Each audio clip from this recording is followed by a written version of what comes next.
ಸ್ನೇಹಿತರೆ, G factor ಚಾನೆಲ್ನ ಮತ್ತೊಂದು ವಿಡಿಯೋಗೆ ತಮಗೆಲ್ಲರಿಗೂ ಸ್ವಾಗತ. ಸ್ನೇಹಿತರೆ, ಹೆಣ್ಣು ಪಡುವಷ್ಟು ದೈಹಿಕ ಕಷ್ಟ ಗಂಡು ಪಡುವುದಿಲ್ಲ. ಹೆಂಗಸರಿಗೆ ಹಲವು ಮಾನಸಿಕ ಕಷ್ಟಗಳಿರುತ್ತದೆ. ಆದರೆ ಗಂಡಿಗಿಂತ ಹೆಣ್ಣು ಹೆಚ್ಚು ದೈಹಿಕ ಕಷ್ಟ ಅನುಭವಿಸುತ್ತಾಳೆ.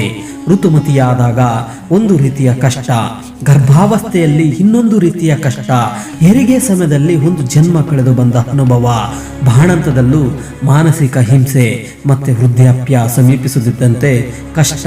ಹೀಗೆ ಹೆಣ್ಣು ದೈಹಿಕವಾಗಿ ಕಷ್ಟ ಅನುಭವಿಸುತ್ತಾಳೆ. ಈ ಬಗ್ಗೆ ಗರುಡ ಪುರಾಣದಲ್ಲಿ ಹೇಳಲಾಗಿದೆ. ಹಾಗಾಗಿ ನಾವಿಂದು ಹೆಣ್ಣು ಗರ್ಭಾವಸ್ಥೆಯಲ್ಲಿ ಹೆರಿಗೆ ಸಮಯದಲ್ಲಿ ಹೆಚ್ಚು ಕಷ್ಟಪಡುವುದೇಕೆ ಎಂಬುದರ ಬಗ್ಗೆ ತಿಳಿದುಕೊಳ್ಳೋಣ. ಸ್ನೇಹಿತರೆ, ಈ ವಿಡಿಯೋ ತುಂಬಾ ಇಂಟ್ರೆಸ್ಟಿಂಗ್ ಆಗಿದೆ. ಆದ್ದರಿಂದ ಈ ವಿಡಿಯೋವನ್ನ ಎಲ್ಲಿಯೂ ಸ್ಕಿಪ್ ಮಾಡದೆ ಕೊನೆಯವರೆಗೂ ನೋಡಿ. ಒಂದು ವೇಳೆ ಈ ವಿಡಿಯೋ ಇಷ್ಟವಾದಲ್ಲಿ ಒಂದು ಲೈಕ್ ನೀಡಿ. ಬನ್ನಿ ಟಾಪಿಕ್ಗೆ ಹೋಗೋಣ. ಗರ್ಭಾವಸ್ಥೆಯಲ್ಲಿರುವಾಗ ಹೆಣ್ಣಿಗೆ ಹಲವು ಆರೋಗ್ಯ ಸಮಸ್ಯೆಗಳಾಗುತ್ತದೆ. ಹಾಗೆ ತನ್ನ ಮಗುವಿನ ಆರೈಕೆಯಲ್ಲಿ ತೊಡಗಿರುವುದರಿಂದ ಅದಕ್ಕೇನು ತೊಂದರೆಯಾಗದಿರಲೆಂದು ಬೇಡಿಕೊಳ್ಳುತ್ತಾಳೆ. ಹಾಗಾಗಿ ಉತ್ತಮ ಆಹಾರದ ಸೇವನೆ ಮಾಡುತ್ತಾಳೆ. ಹಾಗಾಗಿ ಗರ್ಭದಲ್ಲಿರುವ ಮಗುವಿಗೆ ಮೊದಲು ಮೆದುಳಿನ ಬೆಳವಣಿಗೆ ಆಗುತ್ತದೆ, ನಂತರ ಹೃದಯ, ನಂತರ ಕೈಕಾಲುಗಳು. ಹೀಗೆ 4 ತಿಂಗಳು ತುಂಬುವ ಹೊತ್ತಿಗೆ ಮಗುವಿನ ಅಂಗಾಂಗ ಸರಿಯಾಗಿ ಬೆಳೆದಿರುತ್ತದೆ. ಆದರೆ ಮಗುವಿಗೆ ಕಳೆದ ಜನ್ಮದ ಪಾಪ ಕರ್ಮಗಳೆಲ್ಲ ನೆನಪಿಗೆ ಬರುತ್ತದೆಯಂತೆ. ಇದೇ ವೇಳೆ ಹೊಟ್ಟೆಯಲ್ಲಿ ಇತರೆ ಕ್ರಿಮಿ ಕೀಟಗಳು ಮಲ ಮೂತ್ರಗಳೊಂದಿಗೆ ಆ ಮಗು ಇರಬೇಕಾಗುತ್ತದೆ.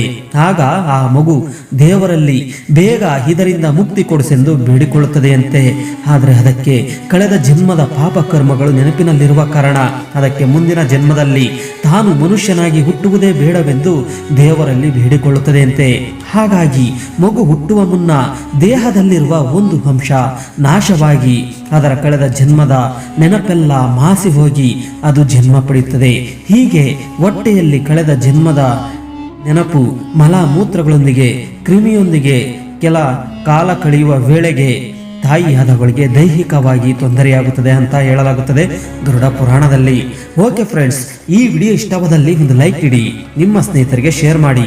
ನೀವಿನ್ನೂ ನಮ್ಮ ಚಾನಲನ್ನು ಸಬ್ಸ್ಕ್ರೈಬ್ ಆಗಲಿಲ್ಲವೆಂದರೆ ಸಬ್ಸ್ಕ್ರೈಬ್ ಆಗಿ ಪಕ್ಕದಲ್ಲಿ ಇರುವ ಬೆಲ್ ಬಟನ್ ಪ್ರೆಸ್ ಮಾಡಿ, ಹಾಲ್ ನೋಟಿಫಿಕೇಶನ್ ಆನ್ ಮಾಡಿ.